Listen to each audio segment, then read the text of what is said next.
All right, here we go. We are back for another Sunday. And I still have my eye patch. I have eye patch with glasses, so I could see very clearly and not at all at the same time. So, but thank you for joining us or joining me, I should say. Let me fix my comments here so they show up. This is Cosmic Matters. Thanks for taking the time to listen.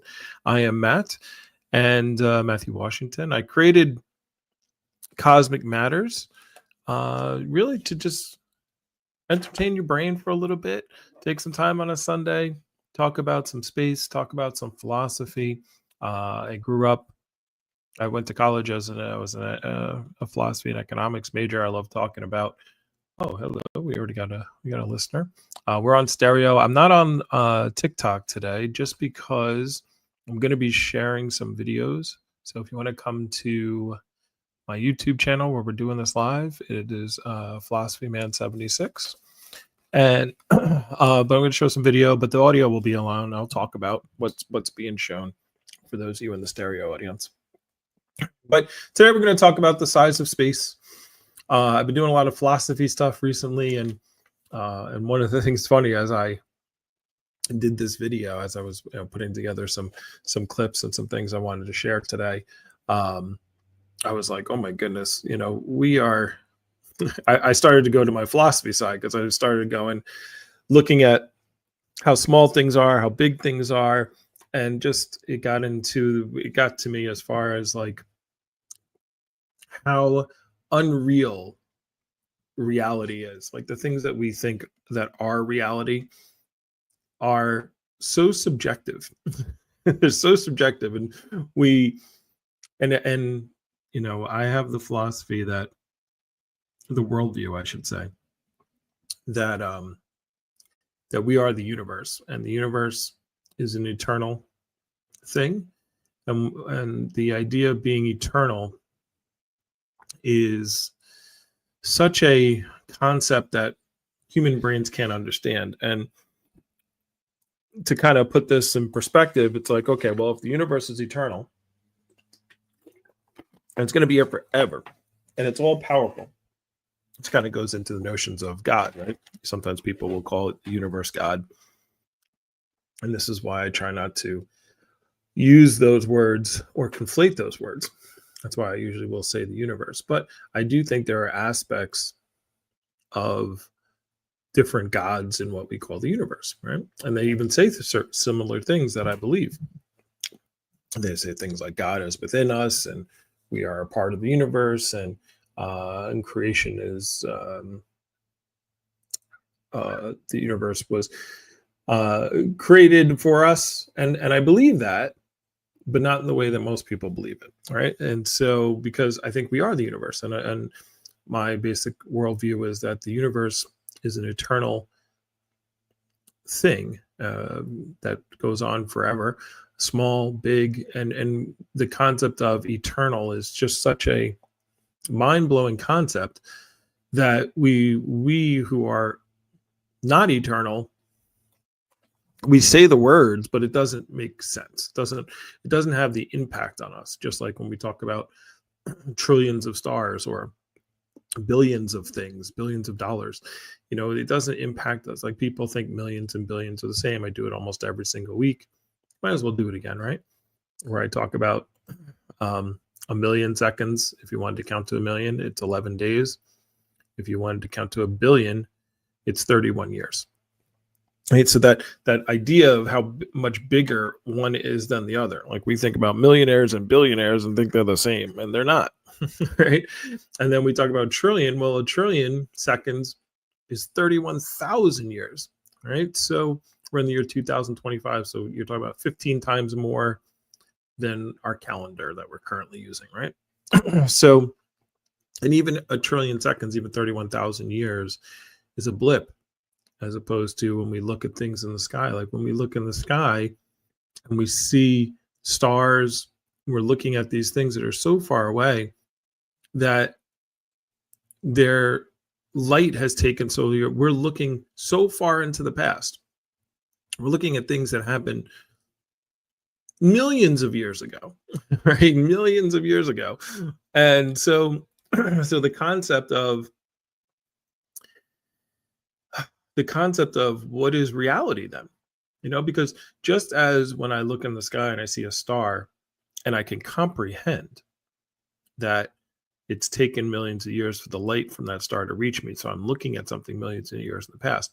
I'm also right now looking at myself on this computer screen, and the light that's coming off of there is taking time to get to my eye, and now that the light is moving at 300, I think the speed of light, 300 million miles per second. But there's still time. I'm still looking in the past, right? No matter what, I'm always looking into the past, even if it's right in front of my face. It's just that the speed of light is so fast that it doesn't comprehend to us. It's such a small amount of time.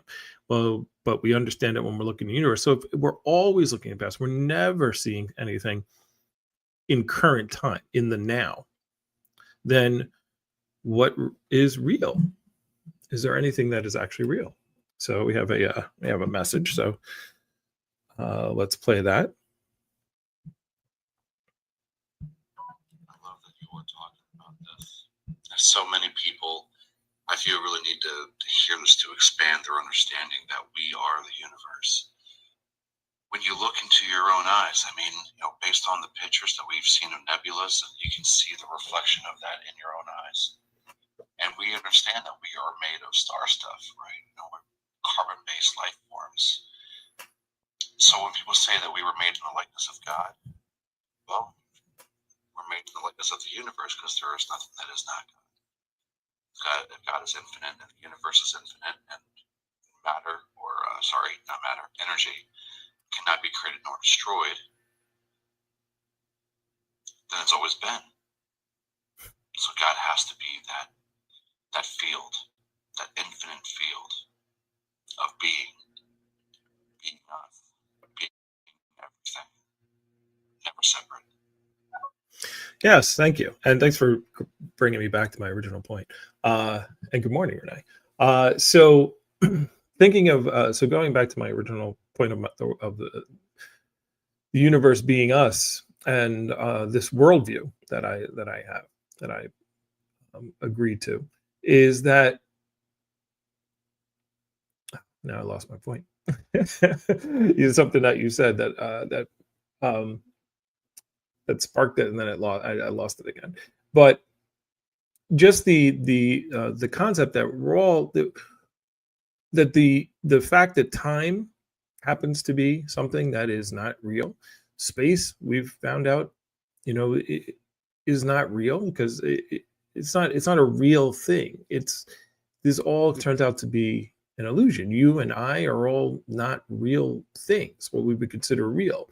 When we dive down into it, because when you look into the minutia, when you go deeper and deeper into whether it's magnification, actually, I was listening to a debate on TikTok the other day, and somebody was explaining. I like the way he explained it, but he said, if like there's a baby playing with a toy, right, and it's a plastic toy, and the baby, it presses a plastic button, and it makes a noise, and the baby doesn't understand what's going on, doesn't understand the toy or how the plastic, or doesn't understand anything. It just understands when I press this button, the noise happens and I laugh, right?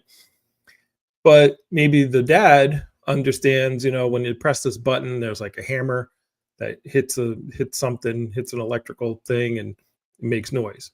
But he doesn't understand how to make a lever, or doesn't understand the electrics that make the sound, or understand the electrical wiring, right? So if you get somebody who actually made the toy, right, who actually put the toy together, they might understand, the different fuses and wires that are put together to that when the button is hit makes the sound, but they might not understand the nature of electricity, right? They might not understand the quantum of electric fields. They just understand, here's how the wires work, here's how the transistors work, and they put it together. And then you have that person who's then if you take somebody who understands electromagnetic fields and whatnot, and they understand, they have a certain level of understanding of maybe quantum physics, of the spin of electrons and whatnot. But even they don't have an understanding of, like, there's a deeper understanding as to why these things do these things. And we don't understand. Nobody really understands that yet. But even if we get, and so the point being is that you go, there's all these different levels, right? And everybody lives at the level that they're at, and they understand at the level that they're at.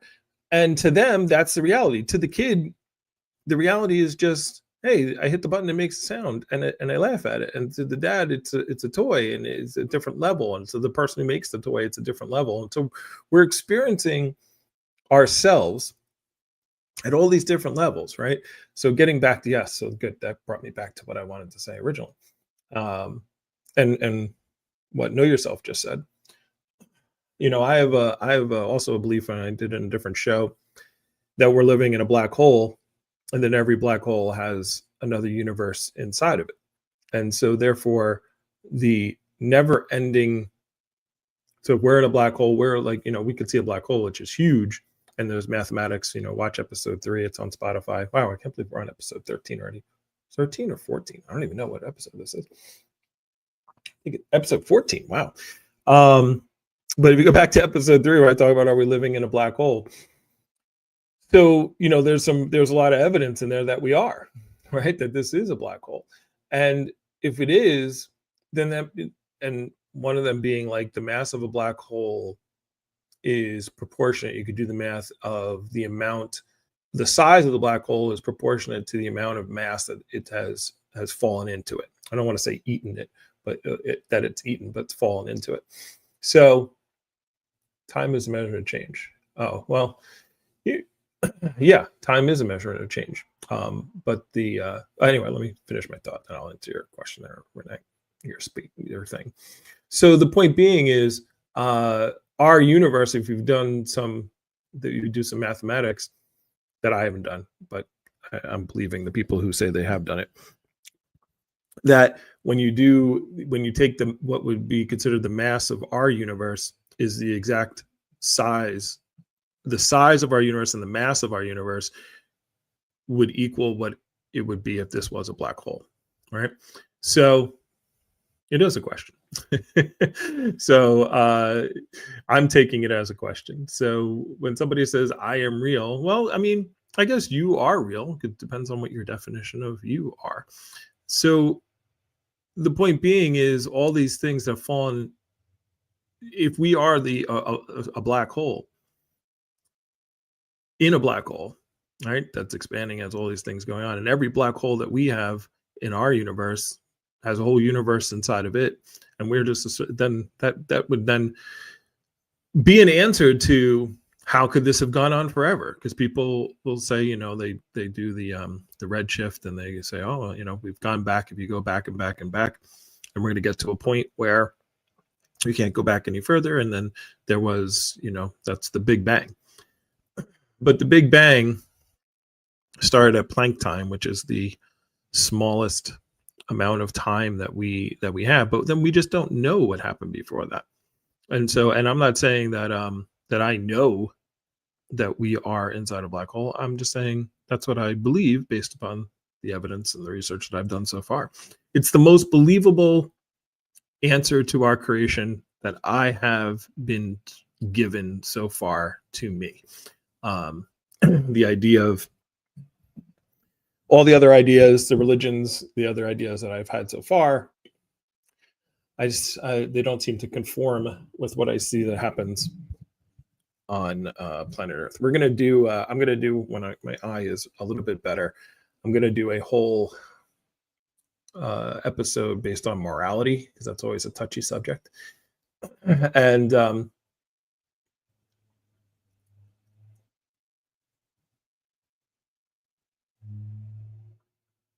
no, I can take your question. I can take your statement as a question if I want to. That's called, I mean, just because assertions are made, I like to take people's assertions and turn them into questions. That's what I'm more than welcome to do that. So, And you're allowed to take my assertions and make them questions as well if you want. You don't have to believe what I say, but then if you are disagreeing, then I always say I don't care what people believe.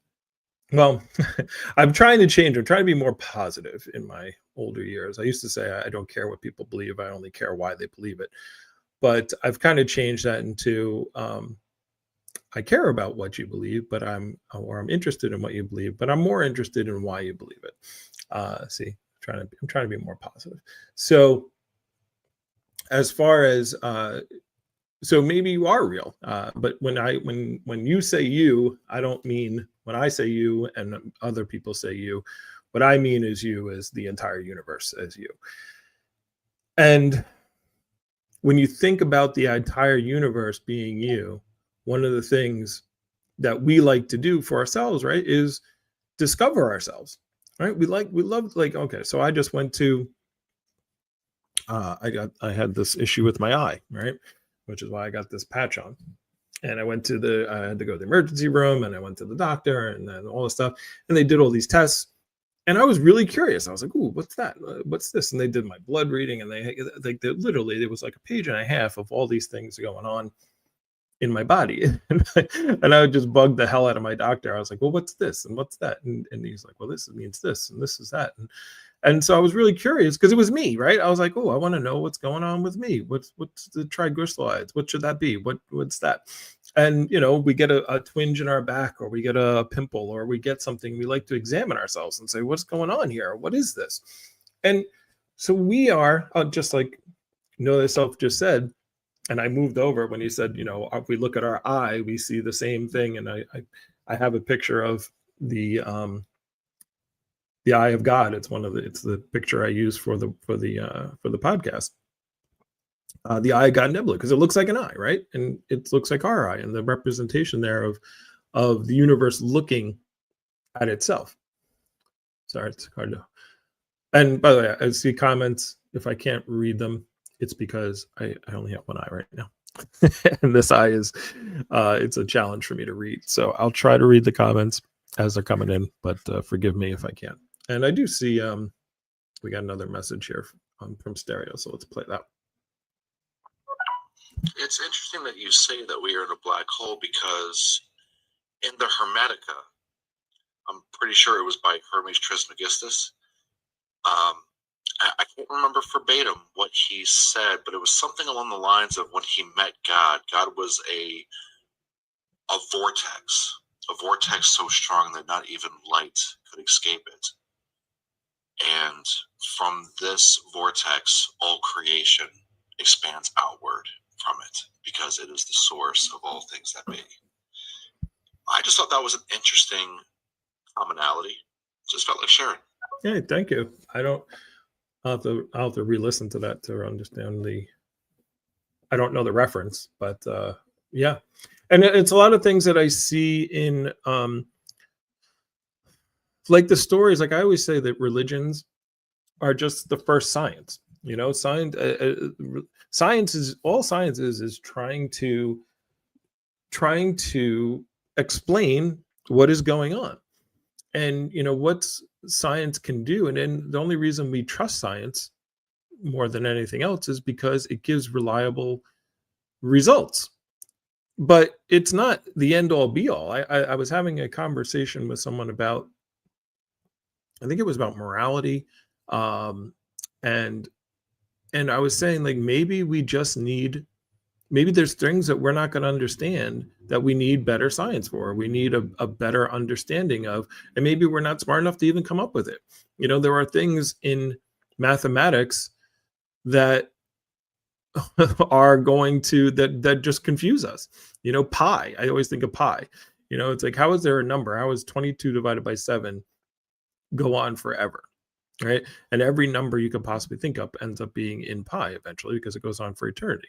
But it's like such a random type of thing. It's not like 1/3, going on for 3333333. These are just random numbers that keep coming up in pi that go on for what we think is infinity. We should get a supercomputer to do it. I don't know. I know some people have it memorized, like the 100th place or something like that. I think there's a competition about how many how far people can go with pi as far as remembering it. So the point being is, I don't think science has all the answers. I just think it's the best methodology we currently have to give us testifiable, results. But there are things that science can't explain, like something that happens once. Science will not be able to really understand or recreate. Right? And there are things that may happen once in this universe, that they happen once and then that's it. And we weren't not able to really understand that because we can't make it happen again.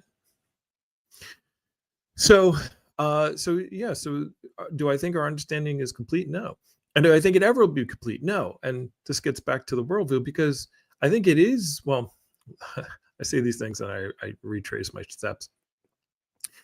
We already, us as a being, as the entire universe being, has all the answers already, right? The deep down real us, the entire us, knows all the answers. But the deep down real us that's been around forever and will be around forever gets bored. Right? Like it's if you never began and you're never going to end, and you are a conscious being, and I do believe the universe is conscious. So again, these are all things that we attribute to a God. But you're going to get bored. Like you just be around and around and around. So what do you do to kill time? All right, you make a whole bunch of beings that aren't going to be around forever, and those beings are very curious about what's going on, just like you are. And even though you know the answers, you play the game of watching us try to figure it out, of having the anxiety of ending, right? And you like, why can't we ever figure out what's going to happen after death? Because we already know. The thing is, I was just talking to Soup. I don't know if Super Hyman's going to join us today, but we were talking about AI and these robots that are coming about.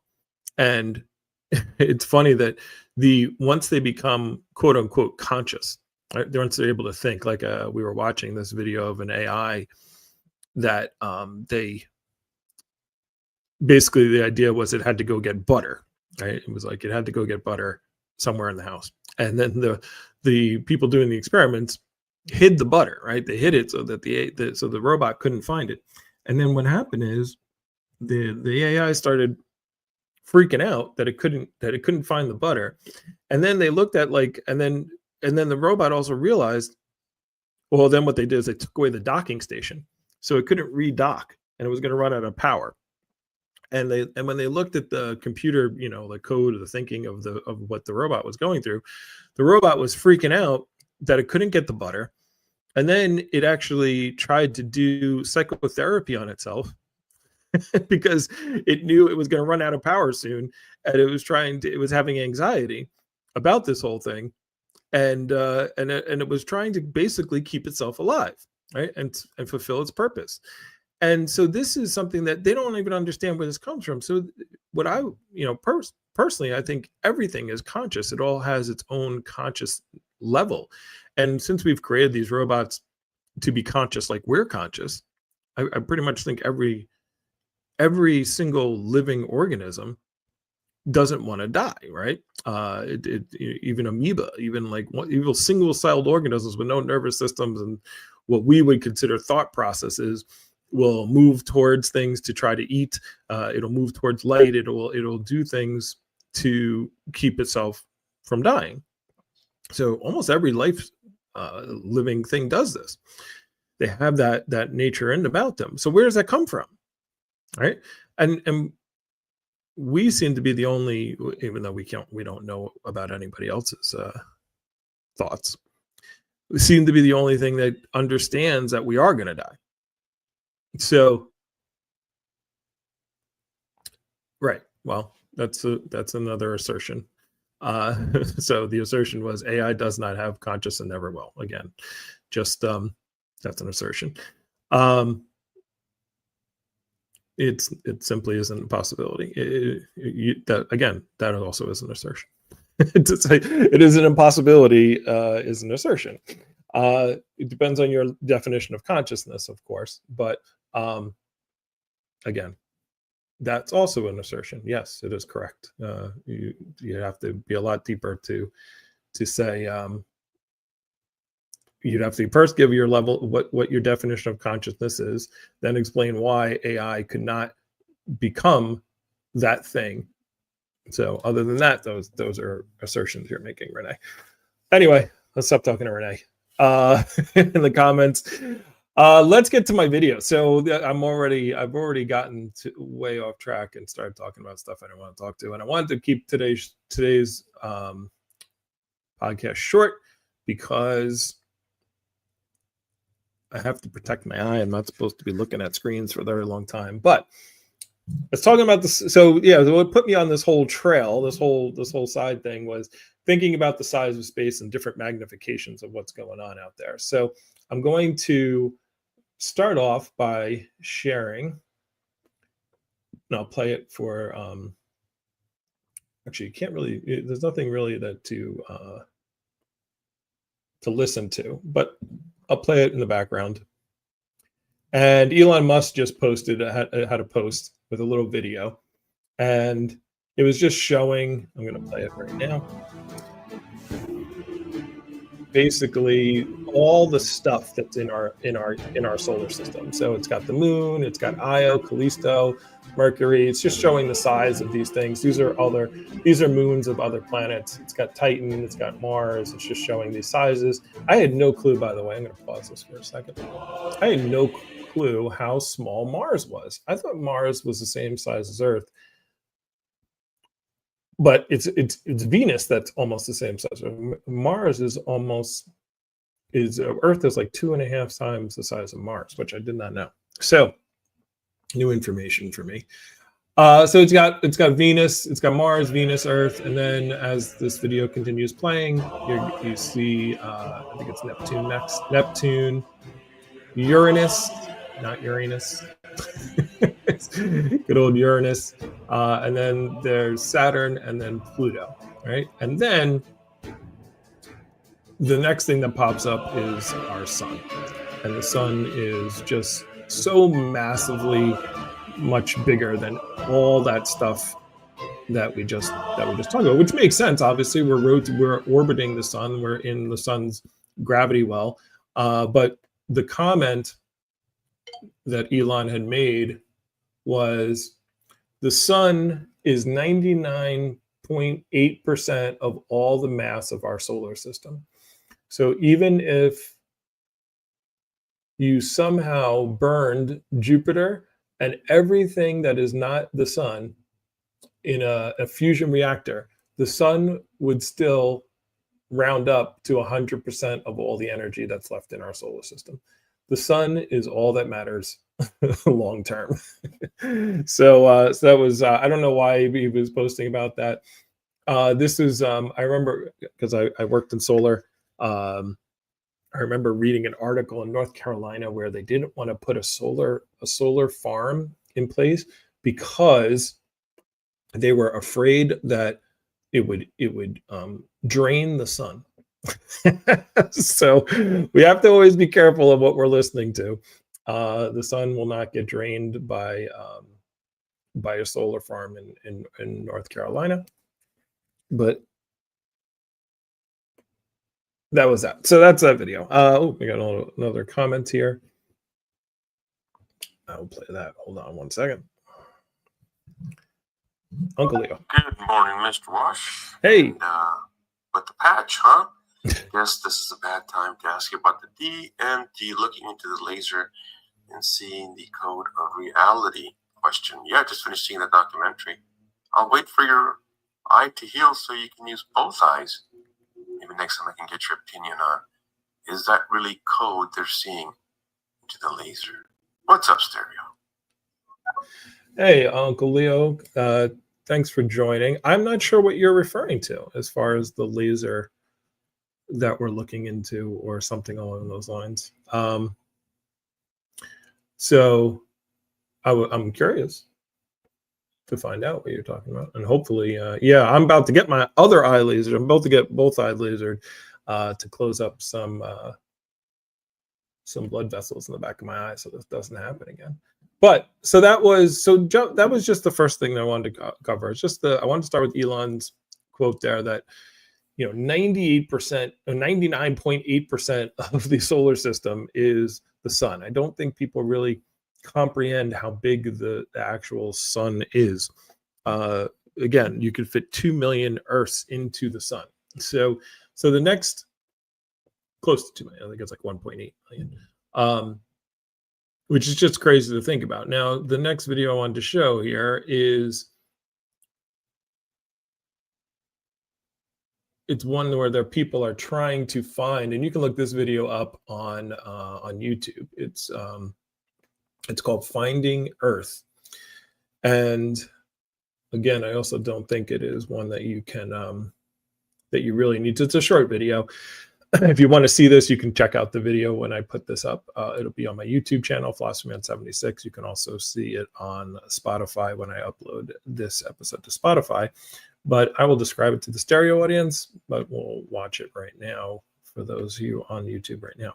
So, and basically what the video is it starts out, it's outside of the solar system. Every dot isn't a star, it's a galaxy. I'm going to start Astronomers there. estimate And there are about 2 trillion it's starting off with all the galaxies galaxies in that the are out there observable trying to universe. find Earth. And so Telescopic once you images like this do and social media find, animations often like make even it seem our like galaxy, you can just because hop there from are one close to galaxy 2 another. trillion But that misrepresents how truly galaxies. enormous Is that galaxies correct? Is that and the universe correct number? really I are. want to say is there Let's 2 trillion? focus on Andromeda, our nearest But I am galactic neighbor. almost, because I'm Under doubting dark myself. skies, I tend Andromeda to doubt is my visible own comments to the when I make naked statements eye like that. as a faint, But I'm going to elongated double spot. check that. But I'm It's almost the furthest positive object we can that see the consensus without a is there's about telescope. 2 trillion About galaxies, 2.5 which would mean billion each light-years galaxy away. has anywhere from Imagine we've 100 built a million ship to a that billion stars in travels it, at the speed of which light. means there's a lot of The stars. fastest Yeah, that physically actually makes possible sense. speed, So traveling at oh, no, 300,000 is kilometers a not the second. video I wanted to Now show. imagine we have come this close Probably to did the the wrong Andromeda galaxy.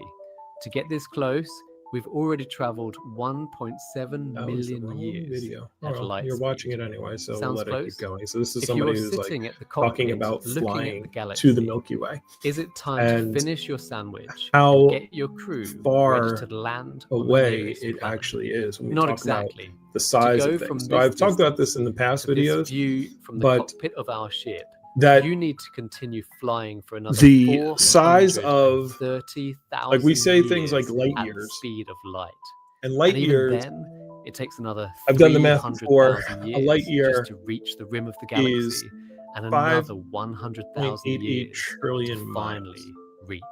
So its when they say center. things like, "Oh, And this that's thing is just 20 light years one away, galaxy. this is 10 light years across," I'm going to stop this video because it's not the one I wanted to actually show.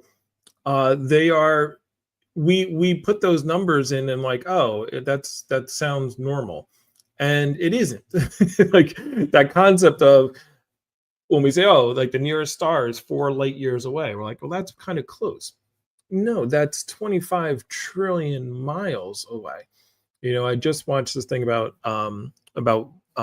Voyager, which is the furthest thing from Earth, man-made thing that's been traveling from Earth.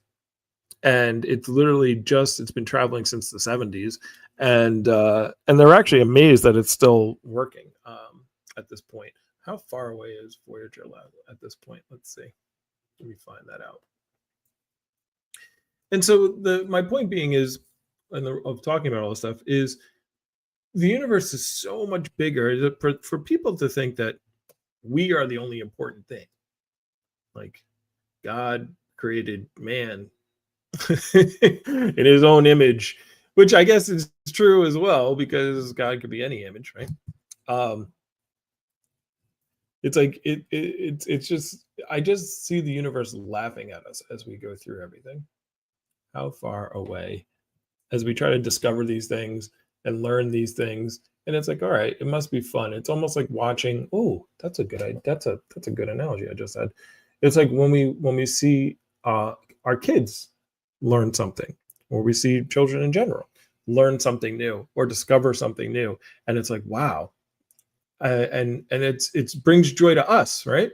To see someone learn something new, or even if they discover it by themselves, it brings us joy.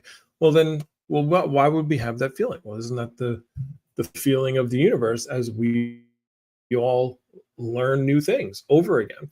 I was watching some Alan Watts, and he talked about, let's see, wait, I got it. Voyager 1 is over 15 billion miles away.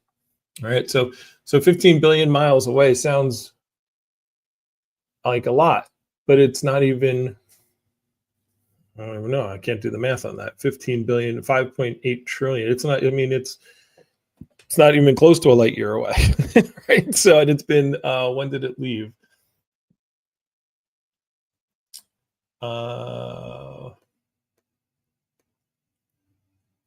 When did Voyager leave? When was Voyager 1 launched?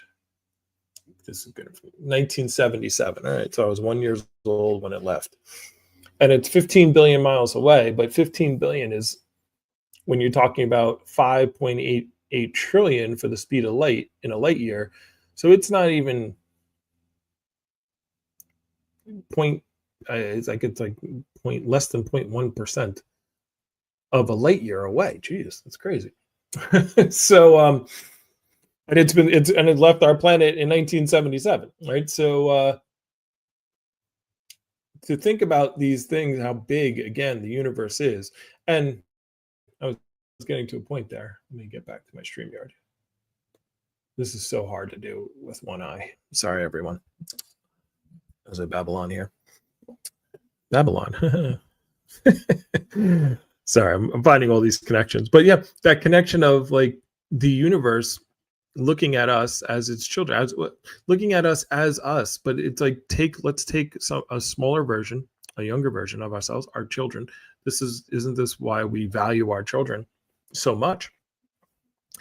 And watch the newness of it. That I was going to say, I was watching Alan Watts video, and he was talking about, if you read a book, a story, and after you read the story, it's exciting. You read it. Let's say it's a mystery book or something like that, and you figure out, and then you remember you see the end, and you're excited to see who done it or whatever. Like you're excited to get to the end. And then when you get to the end, you finish the book. If you read it again right then, you're not going to get as much enjoyment out of it as you would if you put the book down and then didn't look at it again for like 15 years, right? And then you see the book again. And if you've forgotten most of the book, you can still get the enjoyment again, right? Because it's like, oh, I forgot what happened. And he talked about this, how some people wish they could remember everything. You can have these memories forever. But it's like, why do you even want that? The joy comes from the discovery. This is what's going on. And so if you are the universe, the eternal universe, it's like, let's make a bunch of things that can keep discovering. And let's have so many mysteries, because we think we've learned a lot.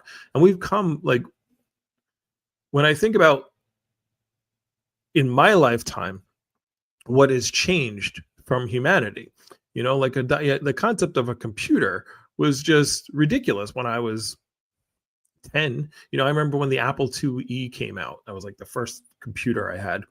Right. And I could play Miss Pac-Man on it. I think it was like the biggest thing. It's like, that was like, we're like, the future is going to be amazing.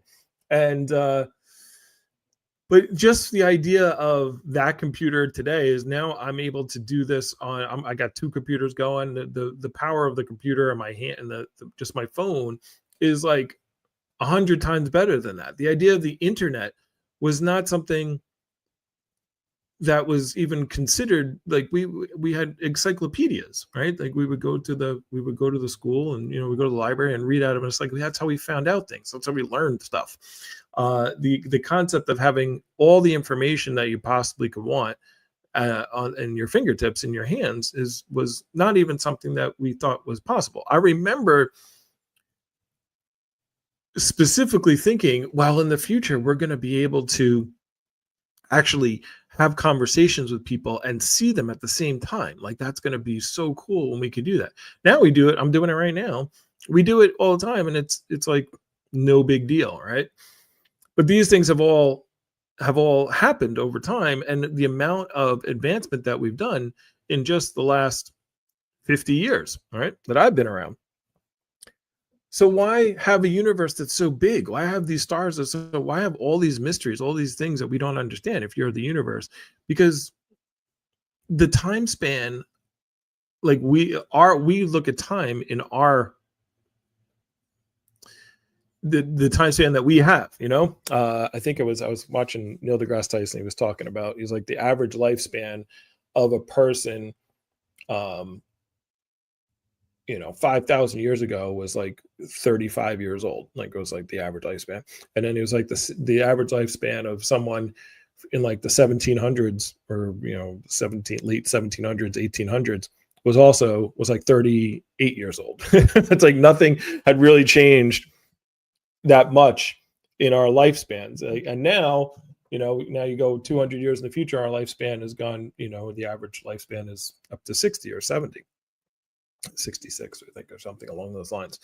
So it's almost doubled in a short period of time. And so the idea that we could get to the point where we download our consciousness, or AI takes over and lives for hundreds of years or thousands of years, is not that far-fetched. And if that did happen, well, there's plenty of all this space and stars, there's plenty of stuff to discover. There's still tons of stuff to know that's so confusing to us at this point that I think I was listening to Neil talk about aliens, or he said, if we had monkeys, right, and you had humans, and you looked at those two things and you said, okay, well, the closest thing to us with DNA is like a chimpanzee, and we're like 99% similar DNA.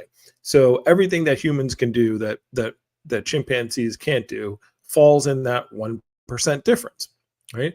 So what happened if we evolve, or something happens where it's 1% different from us in the same direction as we are to the chimpanzee? How much smarter than us? Like, how, like, they would roll like our smartest people in front of their council and be like, look, this is like the smartest one. He can kind of basically understand a little bit of quantum physics, right? And they're like, oh, our children learn that in elementary school. Like those basic concepts that are so ridiculously hard for us. Just like we look at a chimpanzee that can do some sign language and we go, wow, look how intelligent it is. I can figure this out. Or, we see an octopus that can go through a maze. And so, which, by the way, well, that's a whole nother thing. I watched this whole thing about octopus, which was pretty interesting, but we're not going to talk about that right now. But the concept is, why have all this space and all these stars and all these problems and all these things that seem so difficult to figure out? The mathematics that we use to try to even, if you've seen the math on like black holes and these things that are, or even trying to create life or DNA or stem cells, or what happens at death, or all these questions that we still have that seem like we'll never answer them. Like Renee said, like, AI will never have a consciousness, and it never will. It's impossible. Well, impossible is tough in a universe of an infinite universe. Impossible things happen all the time, right? So at some point, every answer to every math equation will show up in pi, because it's infinite, right? So the answer will show up eventually. It's just a matter of how long you have. And the universe has forever, as a trillion years is nothing. And so anyway, all right, I promised my family I would keep this short today. I see a lot of things coming through here.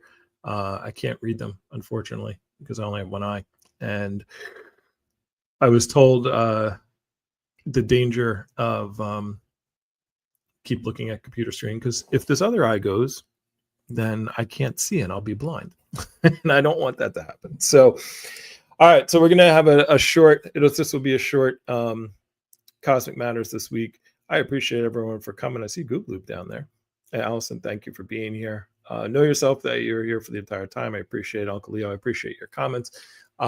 Renee and Maya Geo, I'll go through and read these. I can't read. I can barely read some of them. Renee basically disagreeing with me. I can't see Maya Geo's on there, but we like disagreement. I have no problem with people disagreeing.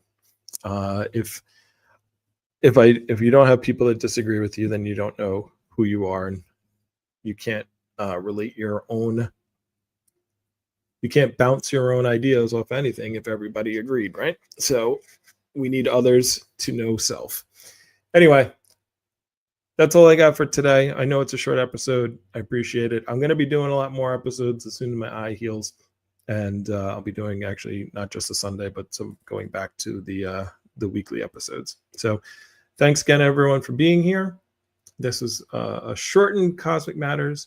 We'll be back next week. I'm here every Sunday at 10 o'clock. I feel like I rambled a lot today, but and Know Thyself. Go ahead.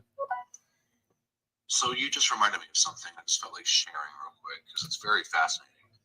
There's a documentary on YouTube where there is a species of monkey in Africa.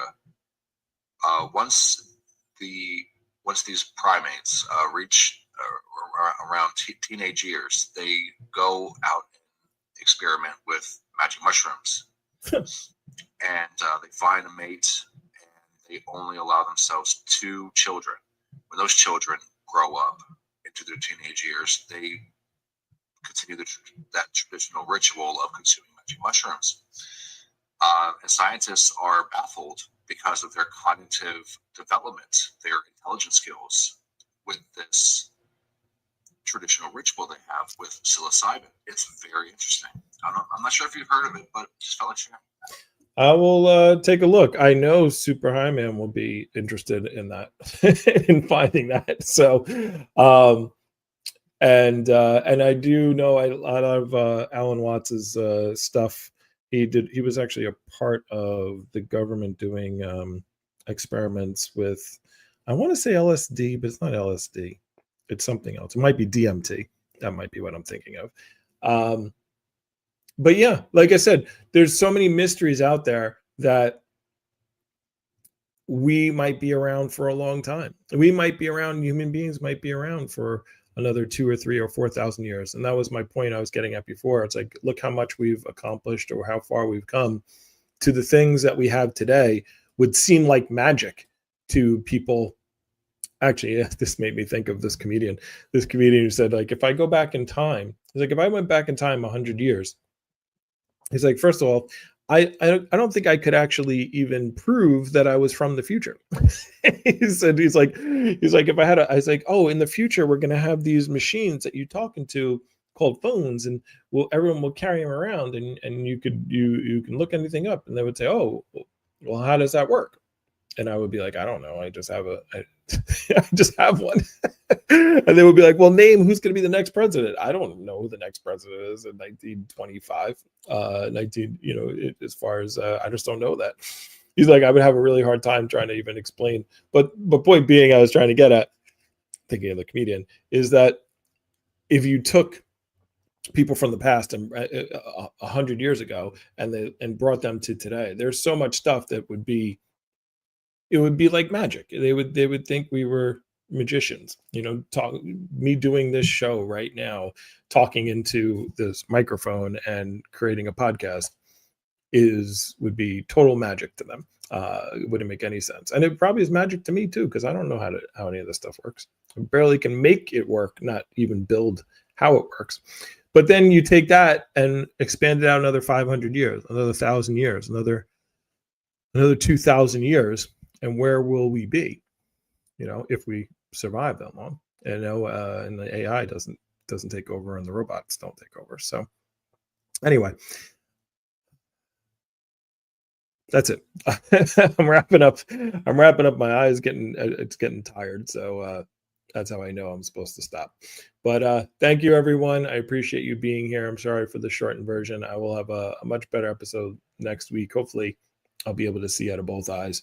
And until then, enjoy your weekend. All right. See you all soon.